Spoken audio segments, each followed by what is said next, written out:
Round number 6 continues as we have Plantz versus Monsanto. Plantz currently up 2-0 over Monsanto. Potentially this one could end very quickly, or we could be here for a while. A lot of warrior that we're seeing so far today. Certainly games have been dragged on a lot longer than they were yesterday, but you know what? That's the risk that you take when you bring warrior in a last hero standing meta. It's not just a one and done.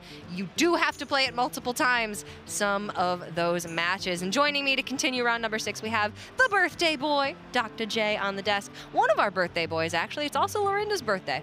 Yeah, we got 2 special birthdays. Lorinda actually came over and he wrote a note for me on my paper and said, "Happy birth, J." Oh. And so I thought that was very clever because, very you know, sweet. I'm Dr. J and birthday and J, they kind of rhyme. It's very nice of him. He's a very supportive friend.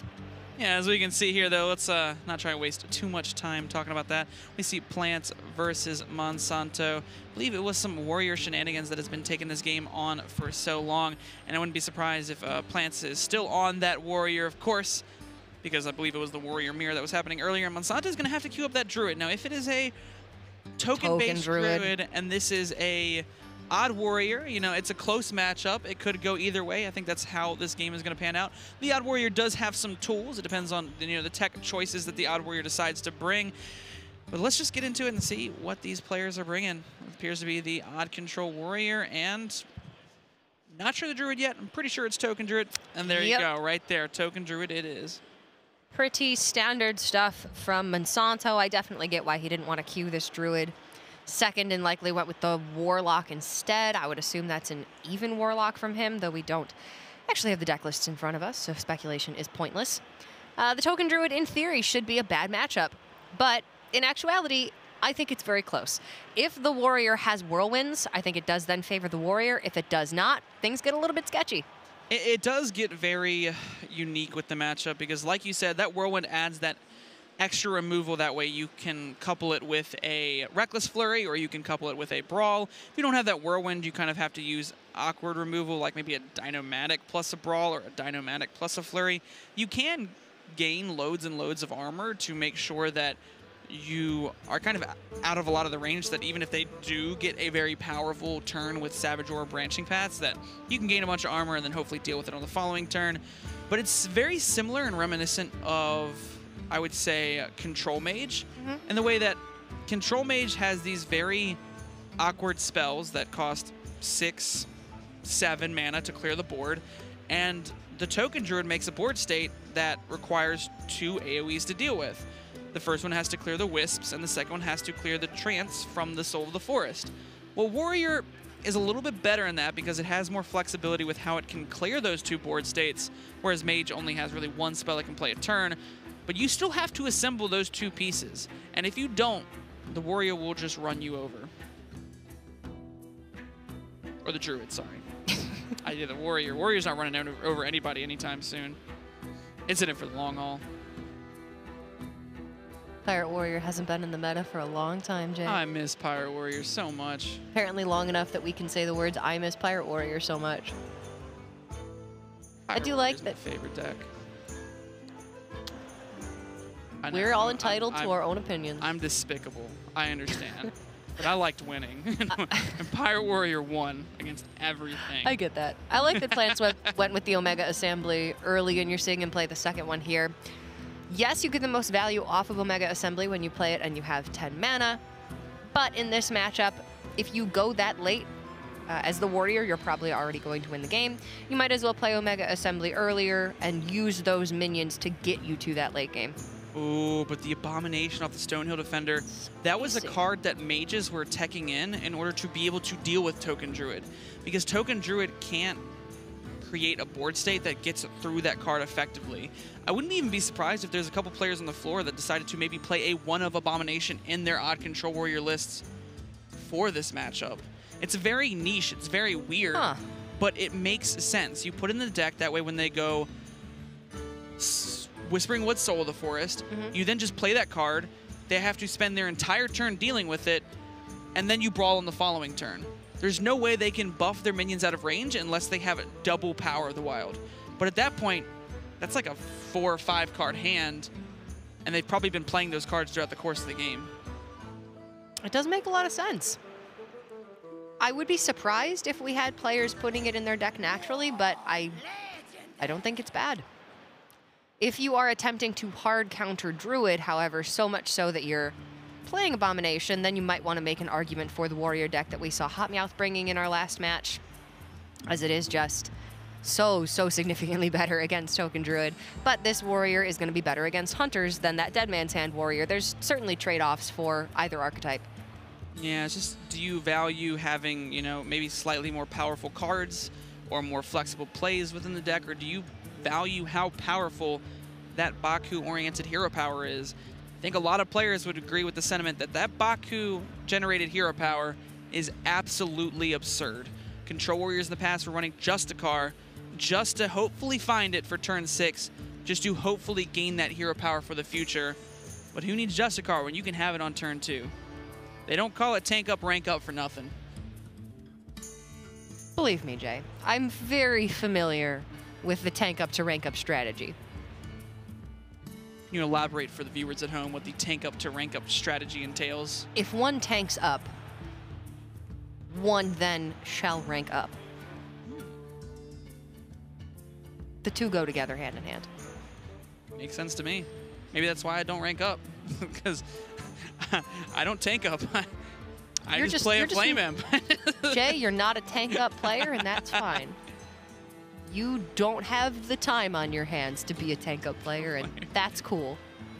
I mean, who has the time on their hands to be a full-blooded tank up player? I mean, Plantz is killing it right now. Being 2-0 right now, I would say so. Maybe Plantz is that tank up, rank up god. Fibonacci really does nothing else. Fair enough. Fury Hunter.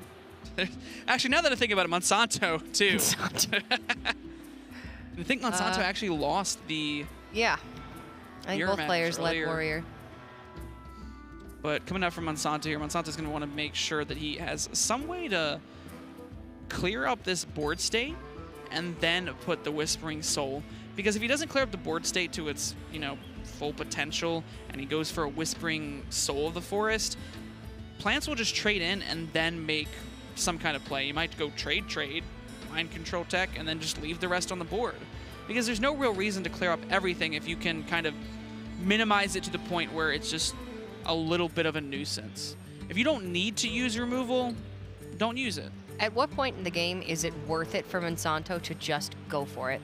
To just play the Whispering Woods and the Soul of the Forest and hope that Plantz doesn't have the necessary removal? To be honest, I think probably as early as possible. Especially having that Savage Roar in hand, I wouldn't be surprised to see him maybe commit to it next turn. He's trying to get rid of cards from his hand for the ultimate infestation anyways. I think this is more of a precaution to making sure he has the mana to do it efficiently, and then also making sure that he clears up as much of this board as possible, because right now he can go ahead and clear up that Harvest Golem token and also the Stonehill Defender and play it.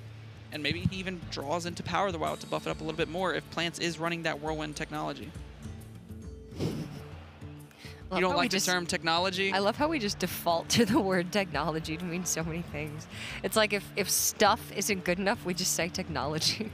See, I like the technology because it sounds more advanced than so stuff. Many weird casterisms over when you're talking about, you know, because it's the term technology, of course, is referred to tech options, and what players refer to tech options are cards like Mind Control Tech. It even says tech in the name. Mind Control Tech is something that you put in niche scenarios for select matchups. So Whirlwind would be a technology because you would put it in your deck in order to combat something like Token Druid. So that's why I like to call it a technology, because it is a technological advancement towards the development of beating Token Druid.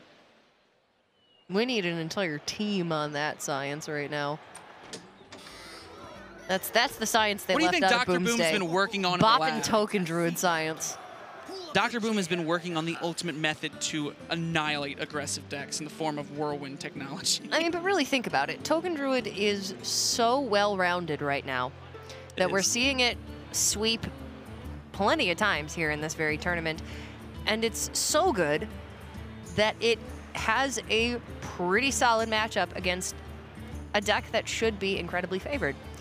But it's still just that resilient. And the new version of the deck with Saronite Chain Gang, with Strong Shell Scavenger, and with Libidinous Flute just adds to that consistency.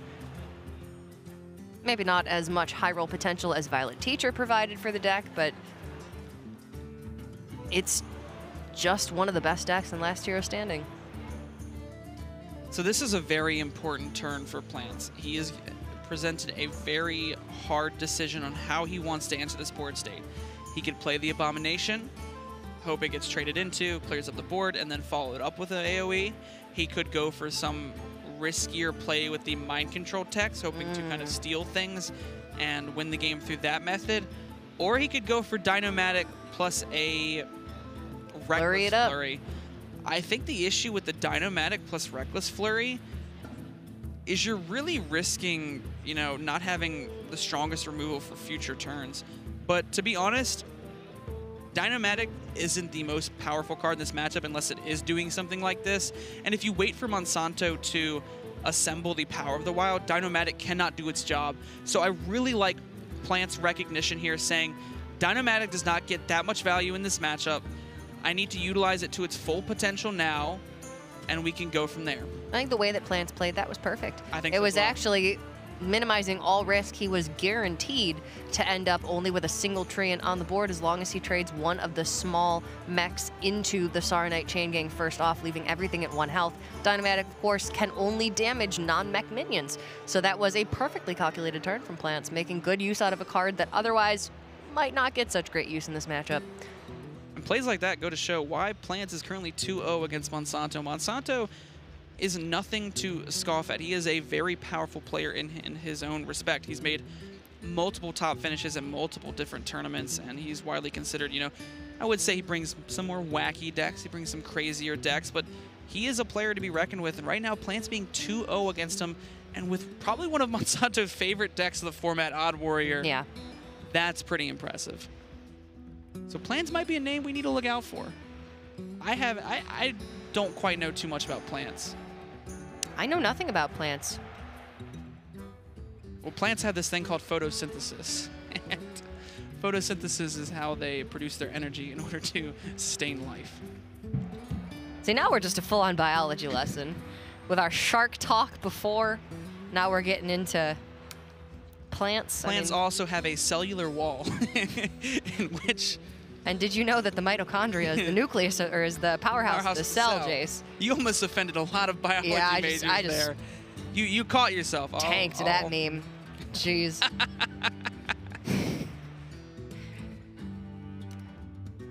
Feels bad, man. All right, so Monsanto went all in with that Whispering Woods and the first Soul of the Forest. He does have second Soul of the Forest. Does not have anything to play alongside it, though, so going to have to draw deeper into the deck. He's, of course, going to be burning a couple cards here, but... if he burns certain cards, though, like Whispering Woods, it's going to be really bad. Nourish is fine, but he can't play anything else, and he doesn't have that many cards left. If he burns something like Whispering Woods, this Soul of the Forest can just become dead.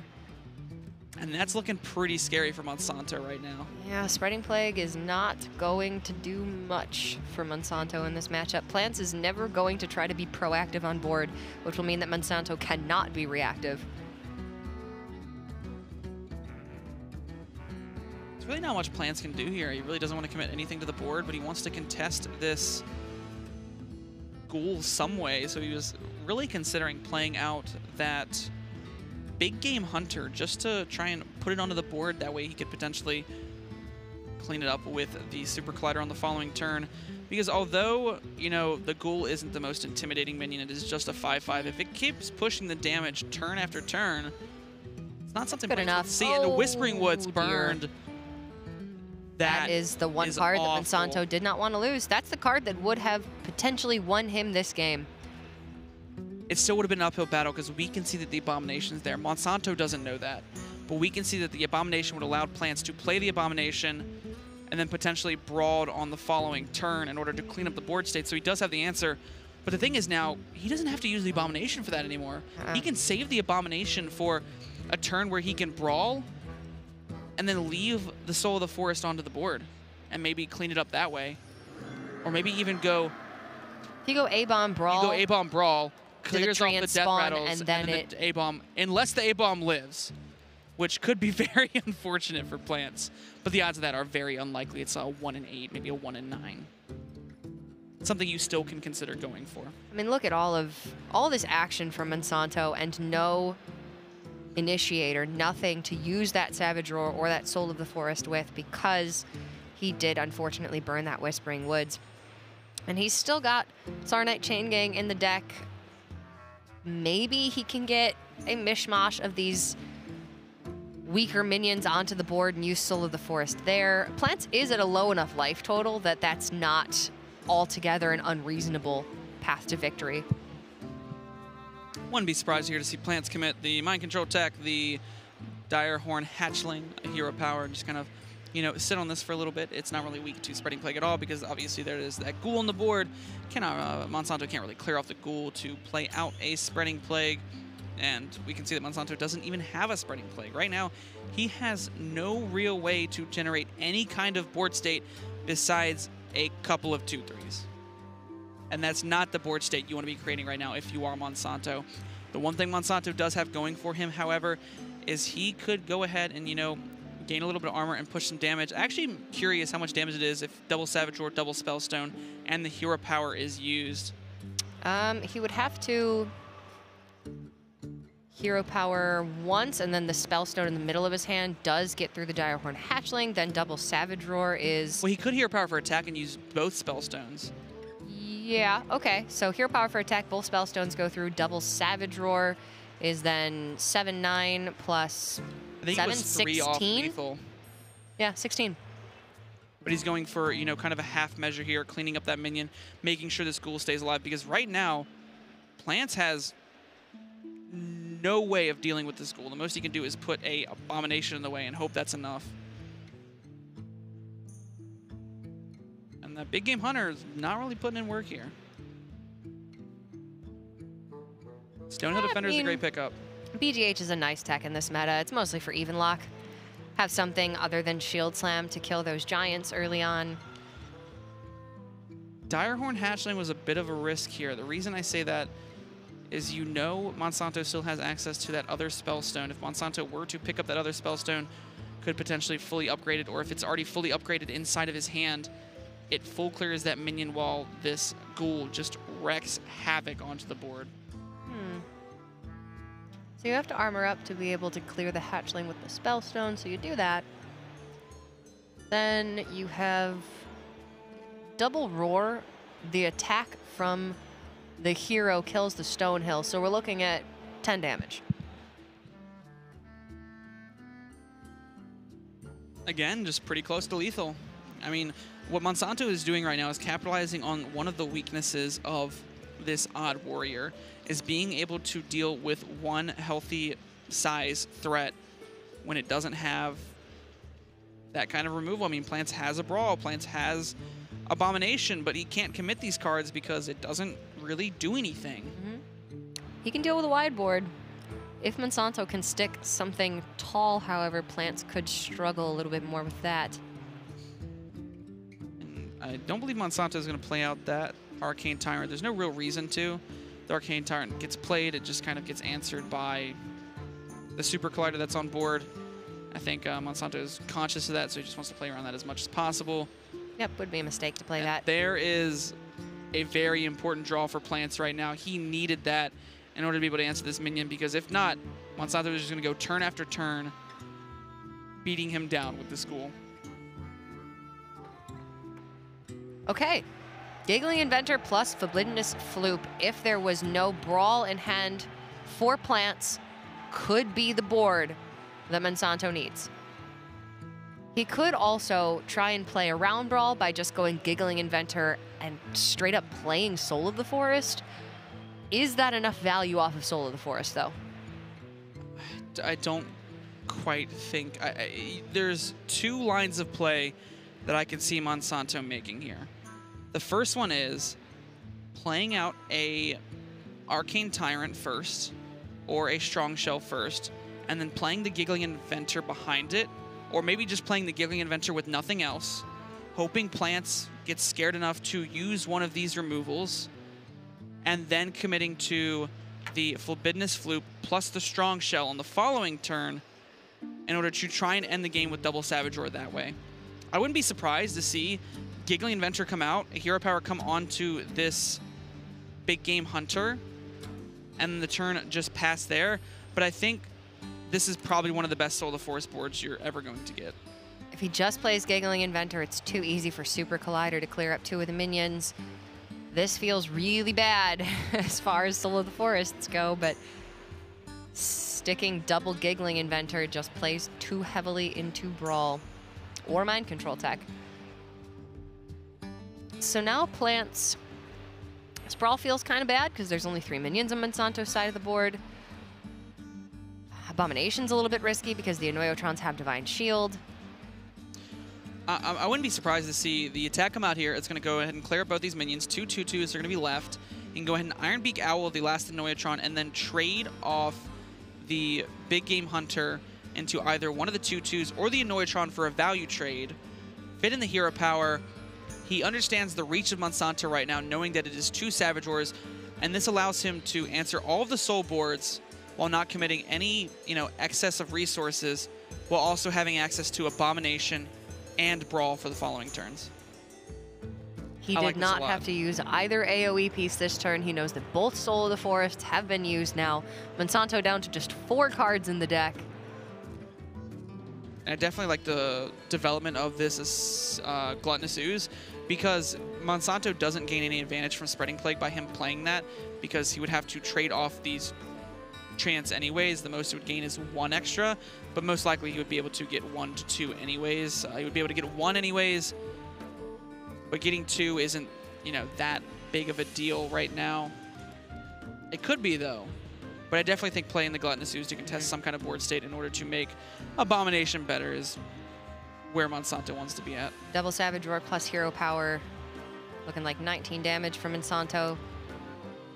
He's had a pretty good range this entire game, but always just been a little bit short.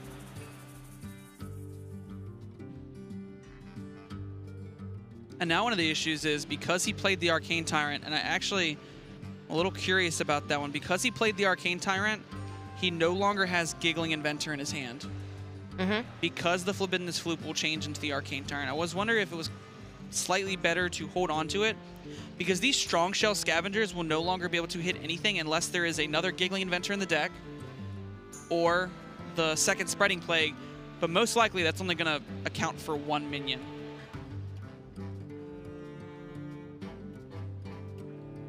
Had Monsanto not played the Arcane Tyrant that turn, however, the only activator he would have to discount it would be Ultimate Infestation, and at that point he's fatiguing himself. Wouldn't be surprised here to see Plantz clean up this Scarab. He can go ahead and put the Owl in and then use the weapon to clean it up, kind of get rid of some of the board, and then go ahead and play that Direhorn Hatchling for the 3rd time. Shuffle some more Direhorn Matriarchs into the deck while fitting in a Hero Power and being at a very comfortable 31 life. Oh, just going to go for the Abomination. Sure. From the way that this game has gone for Plantz, you would think it was smooth sailing for the Odd Warrior. But this is not usually the case. This matchup is a lot closer than this game has illustrated. I'm actually a little curious as to why the Abomination was played over the Direhorn Hatchling. It seemed to me that the Direhorn Hatchling just had it, had more of a benefit. I think maybe the only reason that it just seems a bit off to me to play this Abomination now when you may need it to potentially clean up some of the Wisps on the following turns, or not necessarily Wisps, but the Scarab tokens on the following turn. Think about what's left. There's no Wisps left. The only real threat's going to be Giggling Inventor with Strong Shell Scavenger. I mean, that's it. Spreading Plague's 1/1/5. I do think that maybe it wasn't necessary there, but I think that Plantz is at such a solid life total right now. With the Brawl in hand as well, he doesn't really have to worry about anything. Dr. Boom's a pretty decent pickup as well. It's going to be 7 extra armor. Monsanto is now fatiguing. He can just find, some decent mechs off of Dr. Boom or maybe off of an Omega Assembly. I believe both of those are actually gone now that I think about it. There is still that Discover Hero Power from Dr. Boom. Yeah, both Omega Assemblies were played very early. I believe 1 on turn 1, 1 on turn 4. But that was fine. It helped Plantz get to this stage of the game. And yes, Dr. Boom can be excellent in this matchup, but because the hero powers are unreliable, sometimes you just don't want to take that chance. Definitely playing the taunt in the way. Plantz is going to know all of Monsanto's reach at this point and is going to be able to understand that there is no really strong way for Monsanto to deal with that Direhorn hatchling besides trading in the school. This is the second, actually no, this is the, second to last board, because we can have a Giggling Inventor, Strong Shell Scavenger for Monsanto on the next turn as well. It is getting a little dicey at this moment, though. This is a strong argument for why Plantz should not have played that Abomination. The Abomination would have been quite stronger here. It still would have left around, you know, some 2-3s, and it still might have been lethal with double Savage Roar over the top, but yeah, hard to tell. There was some consideration here, and Plantz is going to be forced to use this Brawl here, and then he's not going to have any real answer to the next board state besides that Mind Control tech. Does he have another Brawl in the deck?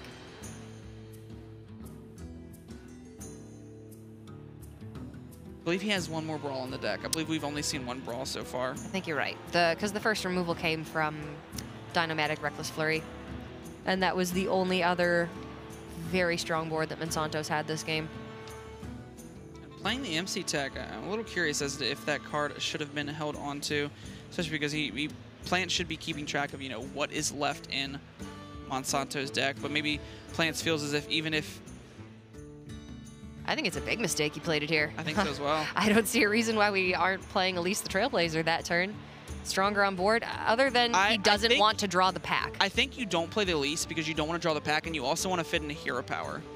But I think one of the issues with that is you don't want to play the MC tech either, because let's say, I'm trying to think of some potential draws. There is something like a Reckless Flurry. Yeah. It's also maybe that's what Plantz is considering. If he draws Brawl, he wins. If he draws Reckless Flurry, the MC tech on board forces Monsanto to take damage while Monsanto is taking 5 and 6 fatigue damage. So Monsanto, by taking this damage, is protecting his board, but let's say Monsanto decided not to take the damage, it means the Reckless Flurry can clear up the entire board state. Oh, that's quite a nice draw. But the damage in hand from Monsanto, Strong Shell Scavenger, double Savage Roar, it easily gets over this Direhorn Matriarch. Is there anything that Dr. Boom Mad Genius does? There is the gain 7 armor, which would be better than the gain 4. There's the Kaboom. I mean, he can hero power, Dr. Boom, coin, an additional hero power. That is true. He can go for that. Almost wouldn't be surprised to see that first. You know, hero power, coin, Dr. Boom, and fit in that hero power. If he finds Kaboom, he can clear up the 2 Annoyatrons on the... He can't clear up the 2 ones on the right-hand side. He would be able to clear up some of the minions in the middle. It looks like he's just going to go ahead and play minions and hope this one clears up the Strong Shell Scavenger. And hope it's enough. Plantz is at 24. That's not quite it. Is this enough damage? It has to be. This is so much stinking damage from Monsanto. Those last couple turns from Plantz, I think we'd have to go back and look at, because I think there was a way to potentially dodge this scenario with the way that he played this game. I think so as well. Even after that second Whispering Woods having been burned by Monsanto, Plantz is not going to take that win. Monsanto bringing it back with very, very nice play on his part. You absolutely cannot discount that Monsanto played to every single out that he had. It was a very well-played game by him, but I can't help but think that there were things that Plantz could have done differently. That's one of those matchups that I was mentioning in the past that, you know, it's difficult to kind of say whether or not it's favorable for the Warrior, because at the end of the day, if the Token Druid player really knows what they're doing and they really play the matchup fairly well, we even saw Monsanto there play the Ultimate Infestation, took himself to 5, 6, 7 damage worth of fatigue just to have one 5/5 on the board that could push the damage that Plantz could not deal with. And we saw right there, Plantz could not answer it. And Plantz has Hunter and Druid right now, presuming that Hunter to be some kind of mid-range-ish Death Rattle, maybe the Subject 9 Hunter. And then if it's a mirror match, I'm not sure how much experience Plantz has on this mirror match. Are you taking the mirror, or are you taking the Hunter mashup? I mean, to be honest, at this point, I think it doesn't really matter. You have to either win with either one. You could try and take what you consider to be more favorable to get the win in easier. Yeah. Or you could just say, hey, you know what? I might as well throw the Hunter out there, see what happens. If I lose that one, I was kind of expecting to lose it. At least I don't have to rely on it on the last game. It's definitely a psychological factor at this point. It's a tough call. Neither of these decks are particularly good against Token Druid. And Plantz does have 2 chances here to get this win. Monsanto, however, after having lost the first 2 games of the series and a very close win in game number 3, is going to be in a fairly good spot just off the back of Token Druid. It's been insane in this tournament. We've seen multiple 3-0 sweeps with it, reverse sweeps. Definitely one of the best performing decks. I'm telling you, Cora, I've been walking out on the floor, and I keep asking players, you know, how did your series go? What happened? And they sit there and they look at me and they're like, oh, I was up 2-0 and then I got reverse swept, or, oh, I just got swept, or little things like that. And I instantly ask them, oh, well, what deck was it? And they go, Token Druid, or they go, Even Lock, or they go Quest Rogue. Those 3 decks right now, they're the offenders. Are the offenders. All right, Plantz is going to queue up that Hunter.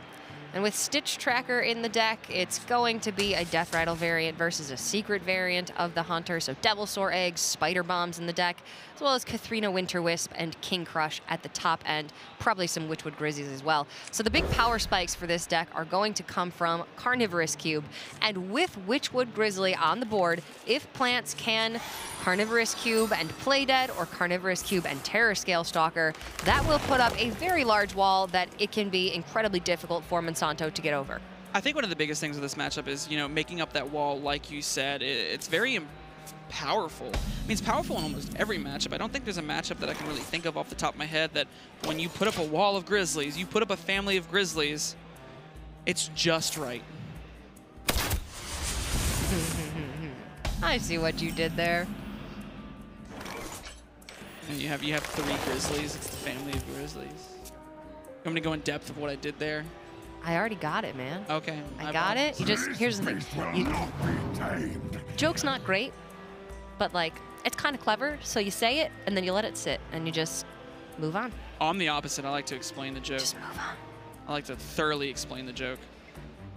You get back to the game. I need to make sure that everybody is on the same page. And you see that Plantz is prioritizing this Witchwood Grizzly because, like I said, Witchwood Grizzly's insane in this matchup, but Giggling Inventor for the same reasons. You know, taunts are key when you're being hit by a bunch of wisps that have 3 attack.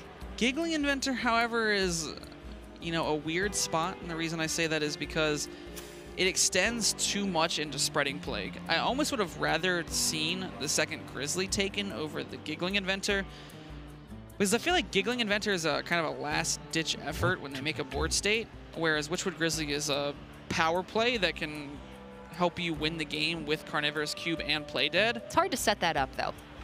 It is. It takes some time, and that's why Kathrina is one of the highest priority keeps actually in this matchup for the Hunter, because Kathrina will likely pull a Witchwood Grizzly from either the Battle Cry or Death Rattle.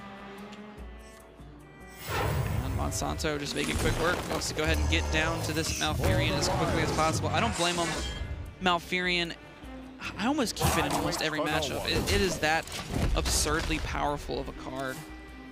It's just the easiest Death Knight card to fit in to every Druid deck. And to be fair, most Druid decks are running the same 24 card shell, and then they just slot in the last, 6 to 10 cards depending on the various archetypes, but Malfurion is in all of them.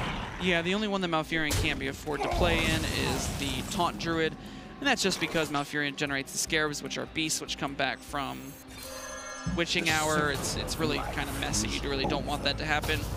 But even then, I've played it in the deck. Even then, you can play it in the deck. It's not bad. And it's not that bad because you played against aggro matchups and you just hold it against control matchups.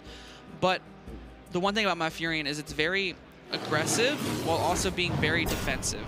And that's something I love about cards, when it gives you that branching decision to be aggressive or be defensive. The frozen wind guides me. Monsanto can clear up his Witchwood Grizzly here. Plantz almost able to stick it. He did not have a cube in hand, so there was no massive cube play dead turn for him here anyway if the Grizzly stuck, but absolutely correct of Monsanto to clear it up and prevent that scenario. It's looking fairly strong for Monsanto right now. You know, he doesn't have much to work with for the following turn, but Plantz isn't really working with much either. It's a couple turns away from the Katharina. Monsanto's going to be able to play that Ultimate Infestation, hopefully followed up with a Whispering Wood. Soul the Forest that I don't think Plantz is going to be able to quite answer. It's going to depend on what his next draw is, because tempoing out 3/3s is not something you really want to be doing in this Hunter deck. No, it's never going to be good enough. I don't think it's good most Absolutely decks. not good enough. Maybe like sometimes against Zoo it can get you there, but this is a matchup where the Hunter needs to be so massively ahead at all times to win, and it never is. The Druid always has more mana. The Druid always has stronger swing turns. And it looks as if Monsanto just wants to go ahead and put that Soul of the Forest on the board now, make as large a board state as possible. There might be some way that if he picks up another Savage Ore, it just kind of gets in through a lot of damage. That way he can end the game with that Ultimate Infestation on the following turn. Because that's one thing that a lot of Token Druid players do very well, is they don't necessarily get that Savage Ore for lethal damage, but they understand the matchups enough to say, I can use this Savage Ore in this way in order to clean up as much, you know, just push as much damage as possible. And then when I put them to 5, 4, 3 life, I then just end it on the following turn with that hero power. Yeah, that's a classic issue that we've seen with Bloodlust and Savage Roar typically, is that a lot of players are waiting to use those cards for lethal when sometimes you need to evaluate, is this the most minions I'm going to have on the board at any point in time in this game? Do I need to play this Savage Roar now, hit face, and hope that I can find the additional lethal points over the next couple of turns? This is a lot of damage. 4, 8, 12, 16, 20. 25 damage in total, but you can only really push through a certain amount. Looks like Monsanto one of those hit fast to hit. Clear up as much of the board as possible and gets that Ultimate Infestation down. And this is right where Katharina Winterwisp is going to need to do a lot of work. But it's not a Katharina onto an empty board. It can't pull King Crush, which I think is actually better for Plantz overall. Well, it actually can't pull Witchwood Grizzly. I don't know if it pulls anything but a Savannah Highmane, maybe. What do you mean it can't pull? The Witchwood Grizzly earlier wasn't taken off the tracking, so it was burned from the deck. Remember, Plantz took Giggling Inventor. You are right. Well, it doesn't matter. This is just Savage Roar lethal. More than enough damage, especially with that pads that was just picked up. Not even freaking close. That goes to show you, Token Druid is powerful, and it should not be slept on. I'm not necessarily sure if it's worth that ban, but after this tournament, reevaluating it, it may have been. How the hell do you put Token Druid, Quest Rogue, and even Warlock up against each other and evaluate what you need to ban, though? It's very rare that you have a lineup that is weak to only one of those 3 decks. And especially in Last Hero Standing, the sweep potential with those 3 decks is absolutely enormous. So it's going to be the Druid Mirror for this game number 5, but looking like it's a Malagos Druid for Plantz, and then, of course, the Token Druid for Monsanto. So Malagos versus Token.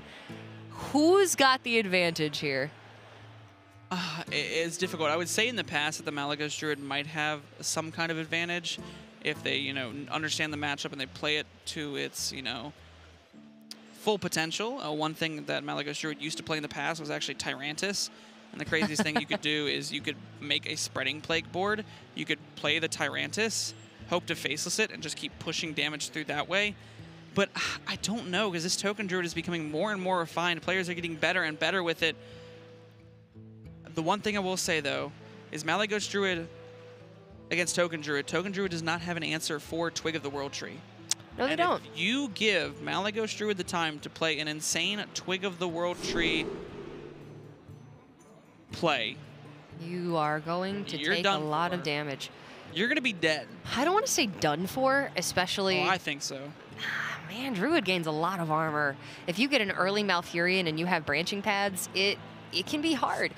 But play Malygos, break the twig, Phlebidinous Floop, one of the best new cards in this deck. More versatile than just a faceless manipulator. So you play that, get a second Malygos, and then you're looking at swipe double Moonfire. Job's done. Double swipe double Moonfire, actually. You can't play double No, swipe because you're playing mana to the Floop. Phlebidinous Okay, Floop. so single swipe double Moonfire. There's no Dream Petal Florist in the deck for Plantz, I'm assuming. Although I suppose it could be there. If there's the Dream Petal Florist, then double swipe double Moonfire can happen.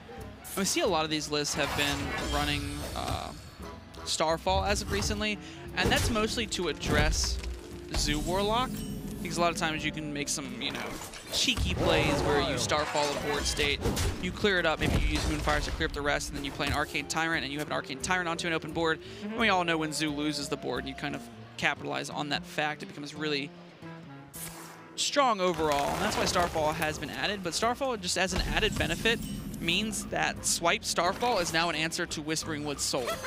And that means you don't have to commit a Spreading Plague, which is very important to save your Spreading Plagues. That's a good point. It's actually a more versatile card than I was personally giving it credit for. And we have both of these players with matching Wild Growths. So we're looking at a fair fight as far as mana costs go in the early turns. Let's see. Druid's never fun when one player's got Wild Growth and it's an absolute blowout. Oh, I love when I have Wild Growth and none of my opponents have Wild Growth, Cora. To be It is fair, the best feeling in the world. unless you're playing Togwaggle Druid right now, I wouldn't necessarily classify Druid as fun at all. Oh, Druid is so much fun. You can do so many things. You can kill your opponent in one turn. You can swap decks with them and watch them slowly burn. You can Wild play Growth on out. turn 2. You can play out. I mean, they're all very similar. You can nourish can on turn play 1. out All the a decks just... board state of 1/1s that just overwhelm your opponent. And look at what Plantz is doing here. Plantz just went for a play aggressive. and said, I'm just going to be as aggressive as possible and not give you the time to play any of these. And I kind of like this with how his hand was panning out. Plantz is going to need to rely on his draws anyways. And with this play, he puts up so much pressure that there might be no way Monsanto even remotely answers this. And Monsanto's hand is so awkward right now. So one of the concerns that I had with this matchup is that Monsanto can armor for quite a bit, and maybe a Malygos turn wouldn't be enough damage to end the game for Plantz, but one way to offset that is with early chip damage. Now that's not easy to do for a Malygos Druid, but this is pretty much the best case scenario. Plantz went all in on this board, and Monsanto's hand is so weak that he couldn't even take the time to armor off of that branching pads to buff up that Spellstone and clear up even one of these Arcane Tyrants. He had to draw with both of those choices, so he's just going to be taking damage after damage now.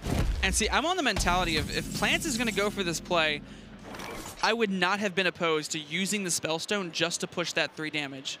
If you do that, you put your opponent to 19. You then have another 11 on the follow-up, and Hero Power 12. That puts them to 7 off the back of that.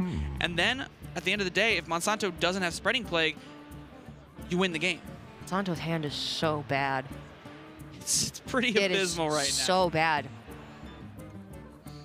Even just having a Whispering Woods right now would threaten to clean up the board if Plantz didn't have a swipe or a Spreading Plague. I mean, but Monsanto, again, he's stuck with a hand that is all the cards to play after you already have a board. Yes, looking yikes for Monsanto at this point. There's no other polite way to put it. He has to tempo out an Arcane Tyrant just to contest 3 Arcane Tyrants on the other board state. Plantz is top decking at this point. If he whiffs and whiffs and whiffs, maybe Monsanto He still gets to point into Ultimate Infestation on turn 9. Turn 9, Cora. It was Next turn. This could not have gone better for Plantz. No. And you have to give it to him. He took the risk of playing these Arcane Tyrants, going all in on this strategy and leaving himself potentially with nothing to do for the next couple of turns. But it's a calculated risk. He knows that Monsanto's answers to this are minimal. And see, I'm just telling you, I would have loved to have seen, you know, one issue I'd like to bring up is that sometimes players, they go for a game plan, and instead of continuing to capitalize on that game plan, they make half approach. So what they'll do is, for instance, Plantz went very aggressive, played out all these Arcane Tyrants, but then used one to trade into a Giggling Inventor when Spellstone would have cleaned it up and effectively pushed 3 damage. If Plantz had used that Spellstone and then pushed that damage, even ignored the Arcane Tyrant that was on the board just then, and pushed more damage, I believe an extra 6 damage would have been pushed, this Ultimate Infestation would have came down, and then an extra 9 damage would have been pushed, and Monsanto would be at 1 health, and all that is a swipe, and Monsanto could not afford, and, you know, there's a swipe right there. We're not saying that there are no scenarios where you should clear at this point. We're not saying that you need to go all face or all defensive, but in this case, I think Plantz did take maybe a little bit too many half measures there. It's ultimately not going to matter. His choice to go all in on those Arcane Tyrants was absolutely correct. Monsanto did not have the answers. And with that, we are finally going to conclude our second round of the day. Round number 6 is done, and Plantz will put another win into his match record. Monsanto, unfortunately, that's going to be a rough loss. He was able to run it back 2 games with the Druid. It looked like he might be able to complete that reverse, but ultimately Plantz is going to complete that 3-2 victory. I'd say that was pretty impressive play from Plantz overall. I would like him to maybe go back and kind of review a little bit, maybe, you know, kind of go full in with the aggressive game plan he did. But I really liked how he noticed, you know, kind of weak turns coming from Monsanto. It wasn't quite at that mana total where he could, you know, make very powerful plays overall. And with that, he capitalized on it. He then, you know, pushed those Arcane Tyrants face, and afterwards, he ended the game as quickly as possible before Monsanto could collect those resources with that Ultimate Infestation. And overall, I'm really looking forward to seeing Plantz play in the future rounds. I want to see him go back and take a look at that Warrior versus Druid game, the one that he ultimately did end up losing. I do think there were ways that he could have won that game. I don't remember off the top of my head exactly what he could have done differently, but that one did worry me a little bit. If Plantz can clean up that gameplay slightly, I do think he showed some good intuition in the Druid matchup in that final game, and he did find the win, so he has been performing pretty well, as his match record does reflect, but we still have a couple more rounds to go. When we come back, it is going to be Swiss round number 7, so don't go anywhere. DreamHack Montreal 2018 continues right after this.